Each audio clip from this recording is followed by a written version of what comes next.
Welcome to Movement Memos, a Truthout podcast about things you should know if you want to change the world. I'm your host, Kelly Hayes. Today's guest is someone I'm excited to have on the show. Aly Wane is a Black, undocumented human rights organizer based in Syracuse, New York. Aly has worked on anti-war, economic justice, racial and immigrant justice for the past few years. Aly Wane, welcome to the show. I'm really glad to be on the show. I would ask how life's been treating you, but given the state of things, I'll just ask, how have you been holding up?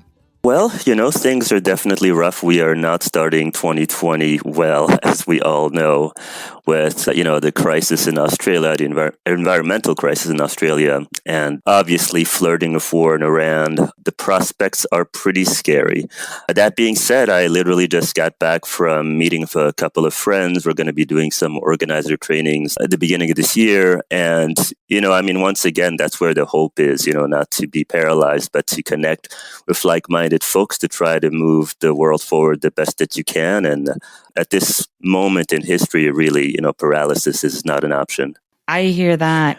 So staying plugged into movement work helps me a lot in terms of coping with everything that's going on, even though, it does make life a lot more hectic. Last night, I was at a meeting for the Poor People's March that's happening on the first day of the DNC this summer.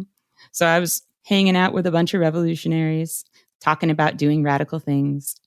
We were also celebrating Sherry Hunkela's birthday. Oh, great. Yeah, Sherry's great. Celebrating by doing organizing work, which sounds silly, but it was really joyful. Mm-hmm. What's been bringing you joy lately?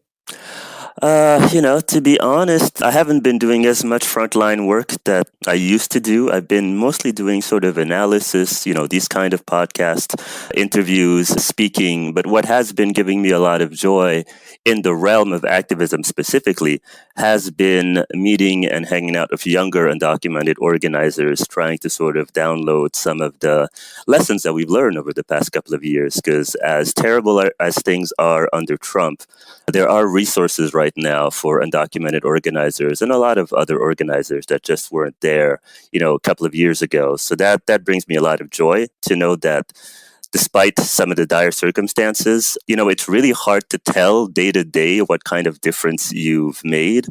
But if you really take an inventory and think to yourself, well, where are we compared to where we were, say, 10 years ago or 15 years ago? For, those of us who are ancient enough to have been doing this kind of work for as long as we have, if you pay attention, you can tell that some things have shifted actually for the better. And that the Trump era is a kind of a just intense reactionary conservative period that is a backlash to the progress that we have made. And now it's back. It's up to us once again to pick up the slack and not let the momentum that we had created all of a sudden go away. And I was thinking about this in terms of, the people who give me hope are the people who are doing the activism. And paradoxically, as an undocumented organizer, because those of us who are undocumented don't have access to the ballot, we've always been very realistic about what's possible in terms of what we can change, through the ballot box. And therefore, we've had to resort to methods that are more connected to direct action. And while that has been exhausting, it has also been very empowering. And we have developed, I think, a certain level of resilience that I think some people who would describe themselves as sort of lower L liberal, maybe, do not have. I'm really thinking to when Trump, was elected in 2016. Obviously, it was disastrous and it was painful, but I gotta be honest, after maybe about a week or so, I checked in with some of my friends who were undocumented organizers, some who had been doing work for a long time. And literally our reaction was just kind of like, all right, well, let's just get back to work, because by that time, we had no illusions about how hard it is to change the system. Trump did not come out of nowhere for us. As rosy as, the Obama years have been painted and the Bush years before then, some things were very comparable at the grassroots in terms of like the assault on our communities. So compared to a lot of our friends who were sort of more mainstream liberals who really were just paralyzed and were saying things like, there's nothing we can do, we've never seen this America before. To be honest, a lot of us were just kind of like, yeah, well, this has always been around the corner. And therefore, paradoxically, we were able to tap into a sense of like, we've dealt with this before. We have the tools. We've organized under terrible circumstances. We can do this. And it allowed us to, I think, move forward in a way that a lot of, I think, mainstream liberals just did not have the tools to do. And it was actually very strange, to be honest, like at the beginning of the Trump era for a lot of us, especially undocumented activists, to like reassure our allies that like this is not the end of the world, that like we've seen terrible things before, we have the tools to organize, this is not going to slow us down. Well, that's great to hear, and we're all so lucky to have your voice out there sharing these lessons of resilience that the undocumented community has needed to do the inspiring work that they've been doing for years. And hopefully people have been learning from that for years, but if they haven't, hopefully they will tune into those stories now. But I'm thrilled to have you on the show today for this conversation, because when it comes to activism, there is so much that needs to be done. But one of our foundational problems is a lack of activation. Mm-hmm. We have people out here doing all kinds of amazing work that needs to be supported around immigration, environmental issues, work for tribal sovereignty, like you name it. And there are great people out there doing the work who need support. But to get them that support and to have any hope of seeing the kind of mass mobilizations that we're seeing in some other countries, we really have to tackle what's keeping a lot of folks from taking action. Mm-hmm. So I'd just love to get your take today on how do we do that? Yeah, I mean, it all begins and ends with community. I mean, the community and community organizing is the key. I think that the Trump era is kind of an era of exclusion, an era of separateness. Despite all our social media tools and everything, I think that Trump is using fear as a way to divide and conquer us. And I think that the best thing that we can do is realize that our best chance at survival is connecting with each other and connecting with each other's struggles. This actually makes me think of when I first started doing organizing specifically on the immigration issue. I became undocumented back in 96, I believe it was. So it was quite a while ago. And so when I first started to organize, I mostly did anti-war type work, also economic justice type issues. I really did not want to get involved with the immigration issue because obviously being undocumented, to be completely transparent, I was scared. I was scared of being deported. I did not want to touch that issue. But the issue actually came to me as an activist. So I've been here in Syracuse for a couple of years. And all of a sudden, this was maybe 10 plus years ago or so, we started hearing just horror stories of people being disappeared off the streets of Syracuse. And through our contacts in detention, we're able to figure out that these were undocumented people who were being rounded up by ICE and Border Patrol. Syracuse is within the 100-mile zone that Border Patrol has jurisdiction on. And so they were picking people left and right, incarcerating them for small things, like, for example, for driving without a license, which undocumented people could not have access to back then, and were being detained and put in deportation proceedings. And the thing that was that was instructive to me about that experience was that I had internalized my own oppression as an undocumented person myself. I didn't want to really sort of agitate specifically for my rights because I was so scared. But doing anti-deportation work, being involved with families, who were being brutally separated by the deportation machinery, first of all, the solidarity that was created by sort of being in those families and with those families, it sparked a kind of activist rage in me that also, weirdly enough, made me feel connected and made me understand that, like, just as these families do not deserve to be separated, I should also fight for my own rights as an undocumented person. And so I didn't come at the issue from this heady sort of intellectual organizer place. I came at it from the perspective of like, these are community people who I know and I love and I care about. And I'm not about to sit and let this happen to them. And through the community, all of a sudden, so it started with community, and then we moved on to do the political organizing that was necessary to try to keep those families together. And to be honest, with varying levels of success, with many, many families being separated despite our efforts, And I think that radicalized me a lot more. But I think whatever the issue is, this is specifically on immigration issues, but I think whatever the issue is, go out to your community, connect with the people in your community, find out what their needs are, what their struggles, realize that your struggle is connected to their struggle, and the political organizing can come out of that. And I'm not saying start from scratch, because usually if there's an issue that needs to be addressed, there's a really good chance that there are activists who've been doing this work for a long time.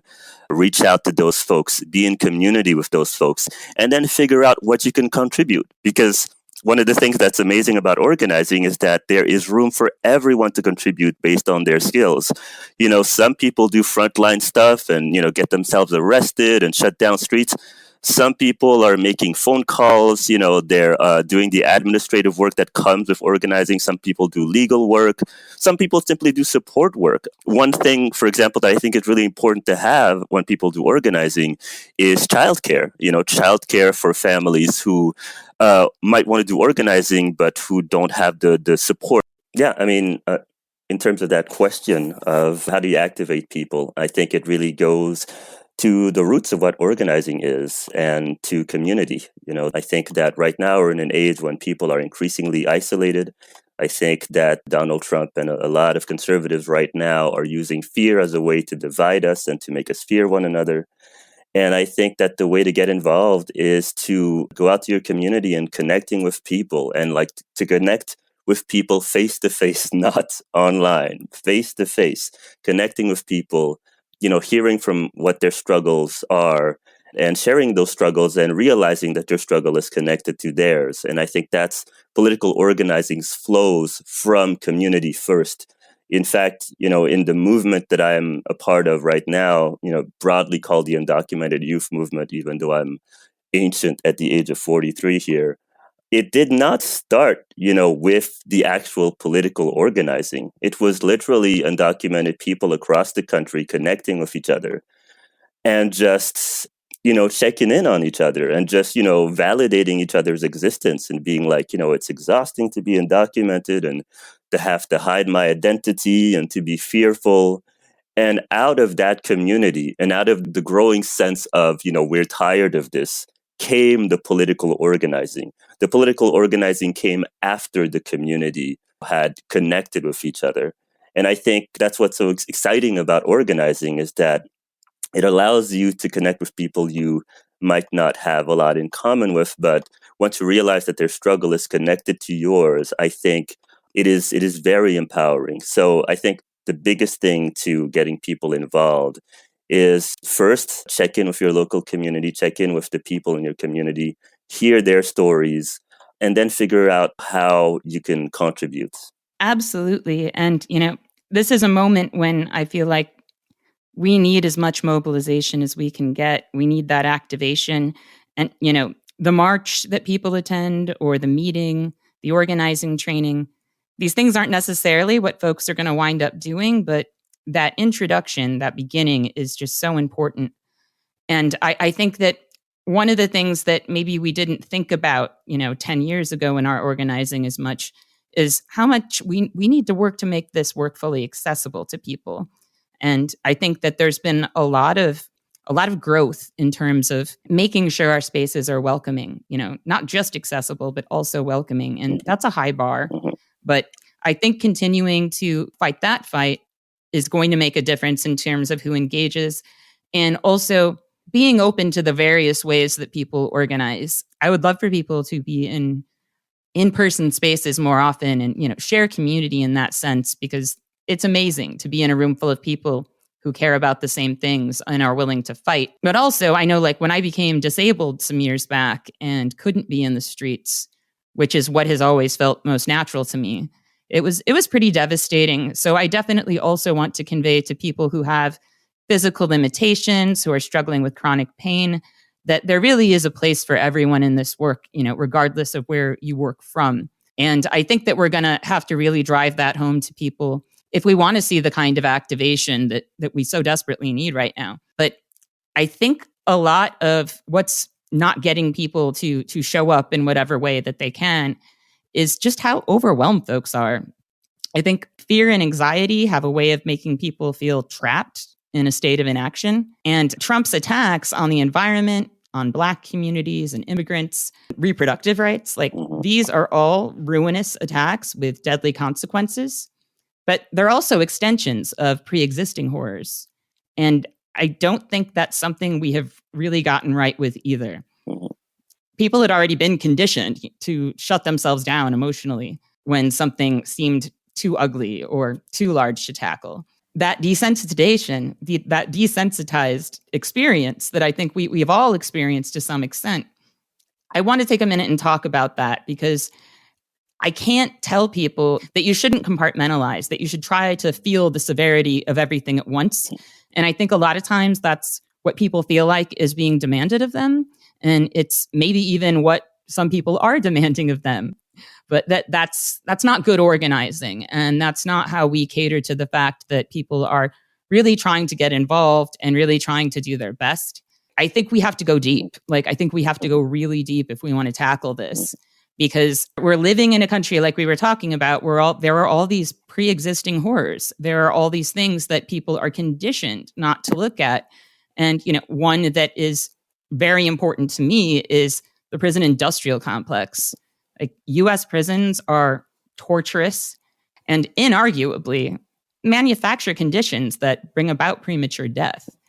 We know that every year spent in prison takes 2 years off a person's life in the United States, which has lowered the overall life expectancy of Americans by about 5 years.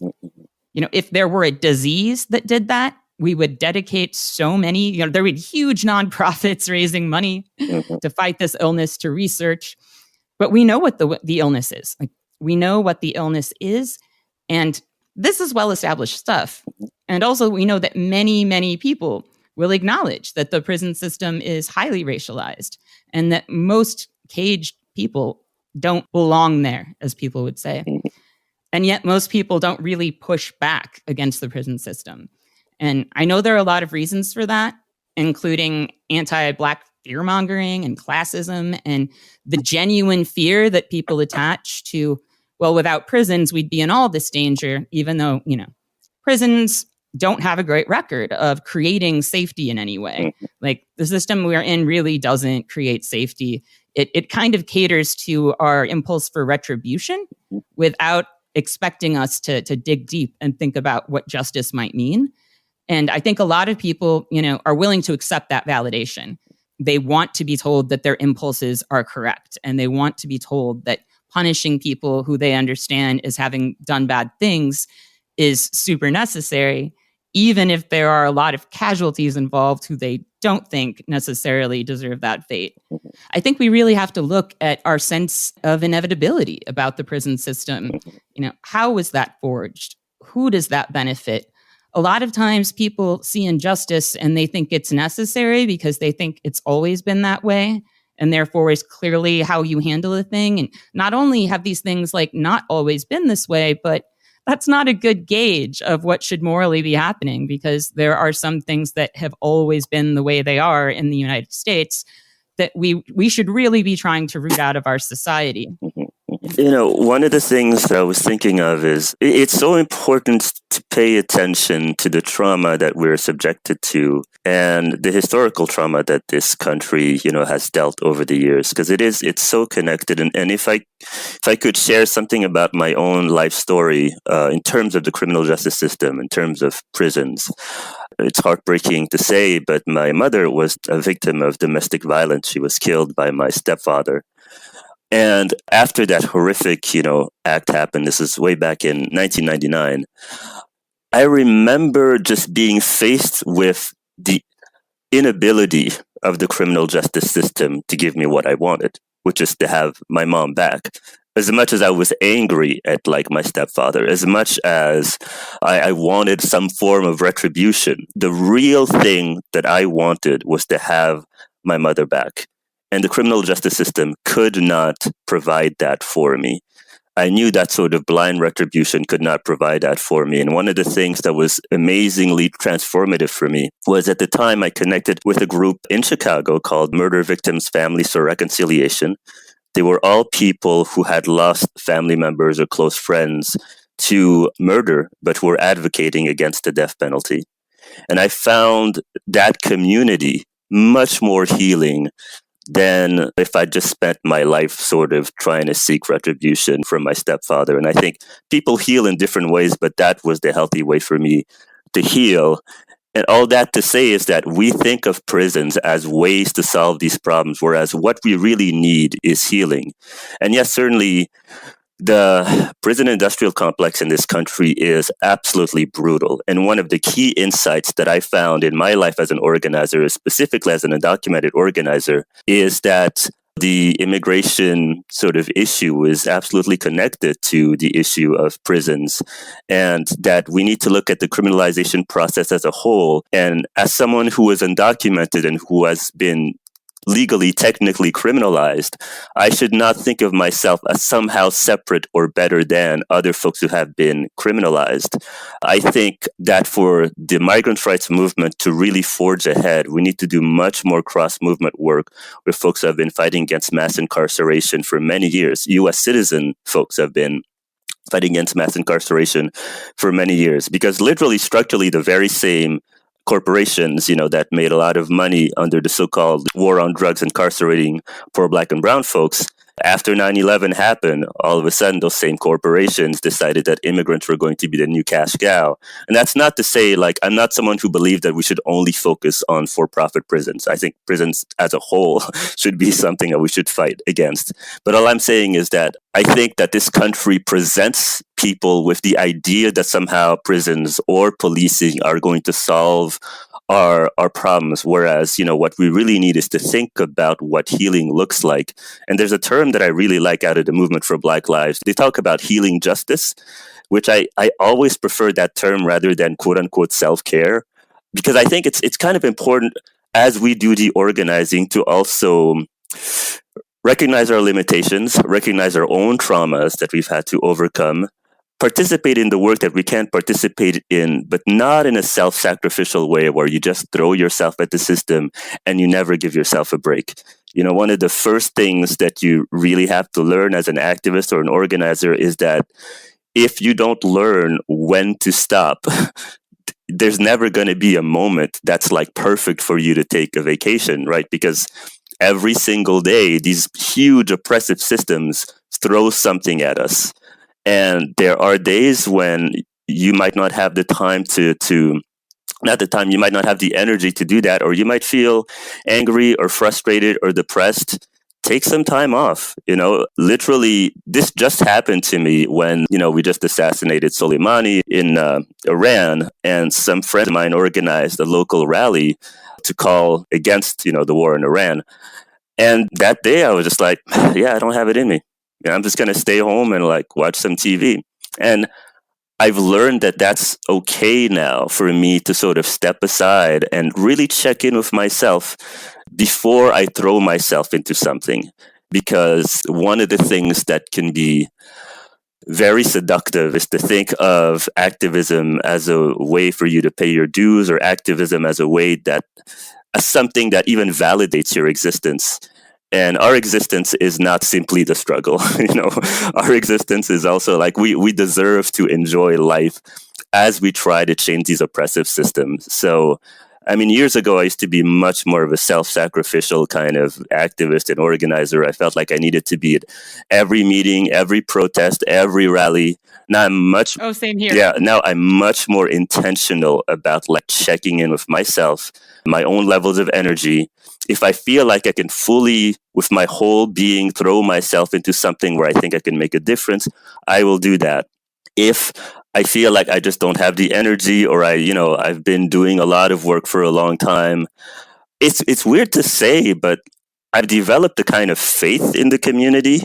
It's after all these years, I found out that I'm not like God, that I'm not the center of the universe. If I'm not going to be around to participate in this particular march or rally or whatever, I know plenty of people who are going to be there. And I think having that faith in the community has been so good and helpful, especially in a time when, you feel really isolated and the news doesn't report on grassroots organizing, and you feel like nothing is happening.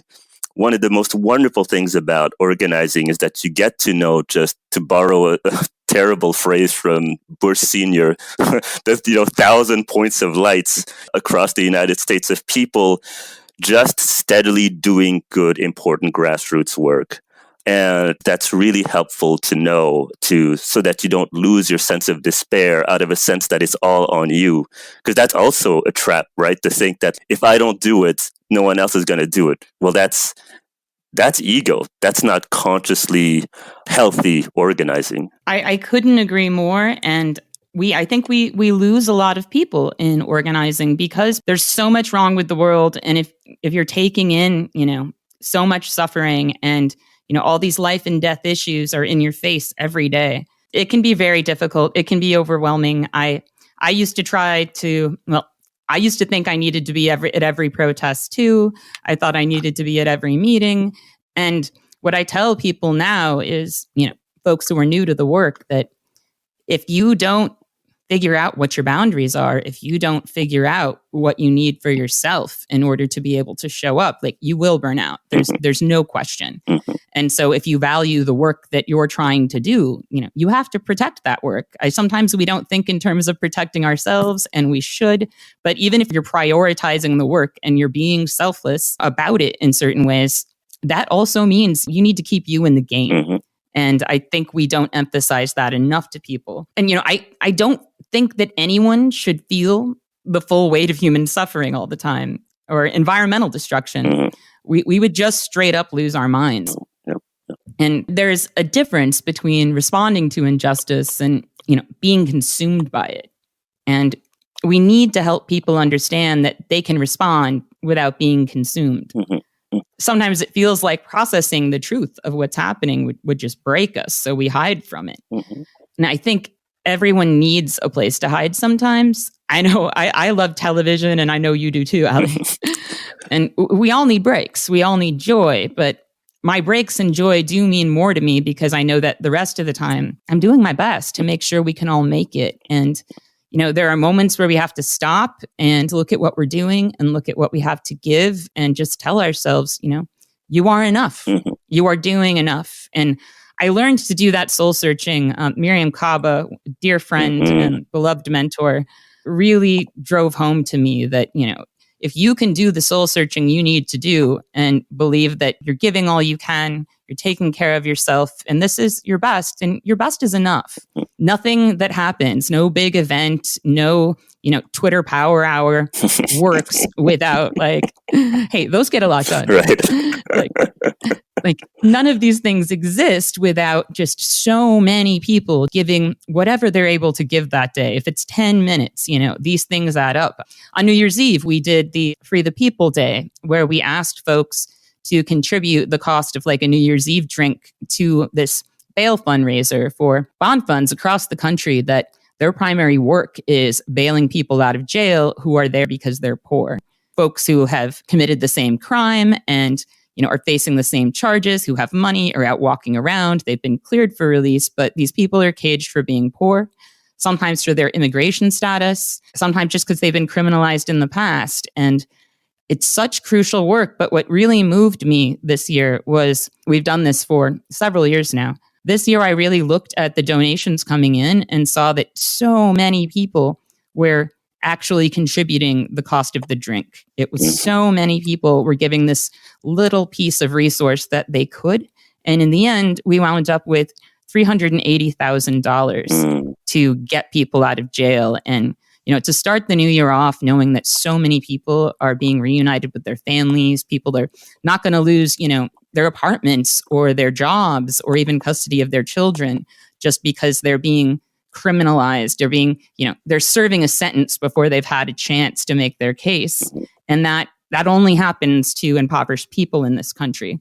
So that touches on another thing I want to talk about, the ways in which we're trying to help each other, that aren't simply feeding into, some notion of philanthropy, but empowering people to really help each other. And, in the case of Free the People Day, to literally get people free. But there are a lot of people out there doing great work and prepping folks and their neighbors for, some of the hard times ahead, including climate catastrophes, which, a lot of people are already enduring, have already endured. And some of those people have been very generous in, trying to teach others what they've learned and trying to help people organize so that folks can help each other in these drastic and catastrophic situations that most of us are afraid to really think about. There's an amazing website called bigdoorbrigade.com that can connect people with a lot of ongoing mutual aid work and also some great how-to information that people who've already been organizing in their communities to get things done, and folks who, like I said, they've been down in it. There are people who learned in this trial by fire manner how to create these networks of care and create networks of people supporting each other, even psychologically.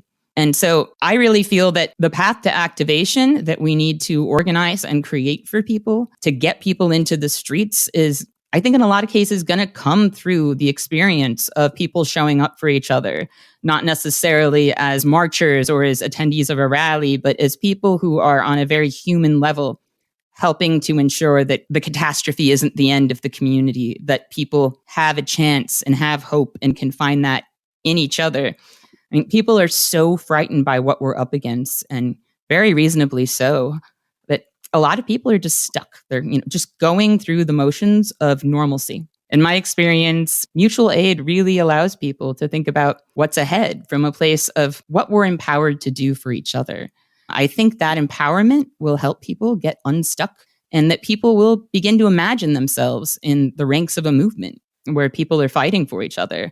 I'm sure you've seen that in your work with people, supporting communities that Trump has targeted. Yeah, I mean, at the end of the day, we shouldn't take this moment lightly. The broader system of neoliberal capitalism is failing more and more of us. People are needing basic things. I mean, basic services, food, healthcare.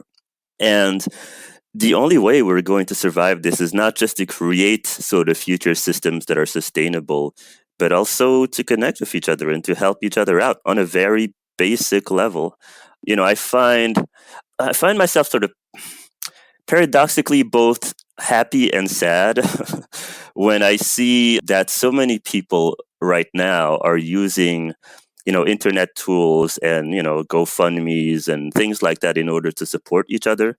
On the one hand, that heartens me because it does say that as human beings, we generally do want to support one another. There is something inside of us as human beings, as a species, that does believe in interdependence and in mutual aid.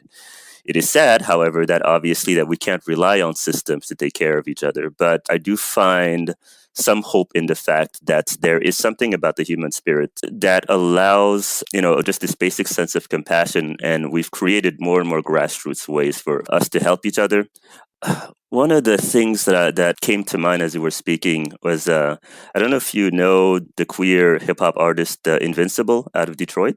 Oh, absolutely. Yeah, Invincible is amazing. And I remember talking to them at some point a couple of years ago, and they do amazing work out of Detroit. And the way that they framed their organizing out of Detroit was that they were building a new system within the crumbling system. And I found something so helpful about that, because we are in a really a terrifying time in terms of the socioeconomics of this country that actually informs the organizing that I do on immigration. I think the reason why a right-wing populist is so popular right now is that immigrants are just scapegoats to the broader problem of neoliberal capitalism hurting more and more folks, including US citizens, and people are angry. But yeah, as things are crumbling around us, I think mutual aid projects and actually creating more and more organic communities together and not staying isolated and fearful of each other, but actually reaching out to each other and figuring out how we can help each other is very important. And if there is one proverb that sort of animates the organizing that I do, it's this old proverb from the Kikuyu tribe of Kenya. And what the proverb is I am only well if you are well. And I love that sentence because it is about a recognition that it's not simply like your health is literally connected to the health of your community. And I think, keeping that framing in mind, there is hope in the future as long as we don't stay isolated from each other as community members. And even as movements, I think that as movements now is a really important time for us to start to think about how different movements are interconnected and share strategies and ideas cross movements so that we can actually pool all of the wisdom that we've learned over the past couple of years. Because, as dire as things are, organizing is an experiment, right? This year, shout out to Miriam Kaba, right? Who always is just one of the most amazing organizers in the country. She always, talks about this, that organizing is an experiment. And sometimes you're going to get some things right. Sometimes you're not going to get them right. But even in the so-called failures, you learn something. And I think we have a lot to learn from each other as organizers, activists, and just as human beings, sharing skills with each other. Absolutely. And I totally agree with your point that we shouldn't have to do these things, that we should be living in a society that has more provision. I'm a big believer that we need to build a culture of care where it's normalized that people take care of each other, where it's not normalized that there are people living on the street.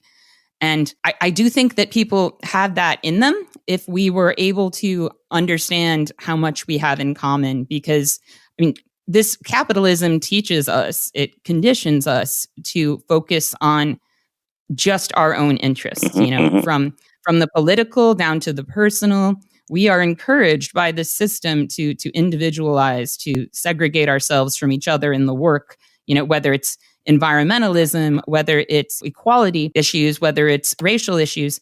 It's baffling when you take a step back and look at it that, these things haven't been strung together yet, that we haven't found a way to really come together behind the fact that we have way more in common with each other than we do with the people who are slowly destroying us by creating a situation where we have people who are running GoFundMes to pay for insulin, for cancer treatment, so they can get a heart transplant. It's just unbelievable where we're at, but it was also inevitable under capitalism. It was always inevitable under neoliberalism that we would wind up here. And that's why I'm going to be working on an effort to do some mutual aid organizing in my neighborhood this year, because I'm an organizer and I don't know most of my neighbors. And I understand that I am not exempt from this isolation thing. I'm really lucky that I'm part of a broad community of people who work together to make a more just world that helps me get out of bed in the morning. But most people don't have that. We're all so isolated. And as I keep saying, and I'll say it a million times, folks who are anywhere left of center cannot continue to operate in political silos because those silos have become death traps. And that's why I want to know more of my neighbors and how we can help each other. I want us to find hope in each other. I think there's always hope waiting for us in the friends we haven't met yet. Dar Jamal, who was our climate correspondent at Truthout until he retired last year, shared a story after Hurricane Harvey about a friend of his who lived in Houston, who he managed to get in touch with after the storm. When his friend texted him, it was this moment when people are out in boats trying to save each other. It's just the aftermath of this catastrophic storm. And Dar's friend said, "It will take years to recover. We are all rescuing each other." Odd to think our future can be summed up like that. And that quote has always stayed with me because, I firmly believe it. What's ahead of us is it's going to get worse before it gets better for many people, if not all of us. And, I really hope that we can all get to that place that Dar's friend was when he sent that text. As horrible as the circumstances were, I hope we can all get to that place where we understand that we're going to be rescuing each other for years. And that doesn't just pertain to people who we closely identify with.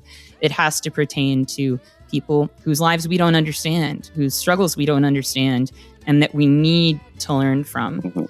Well, with that, I'm just going to say thank you so much for joining us today, Aly. It's been a great talk. Yeah, it's a pleasure and an honor to be on, and looking forward to the future work you do on this podcast. Thank you so much. I'm still getting the hang of this, and it's a whole thing. But I'm really grateful to be able to talk to folks like you, and to hopefully connect with our listeners over time and figure out what we can build together. And with that, I want to thank our listeners for joining us today. And remember, as long as we're fighting the good fight, there is good in the world. I'll see you in the streets.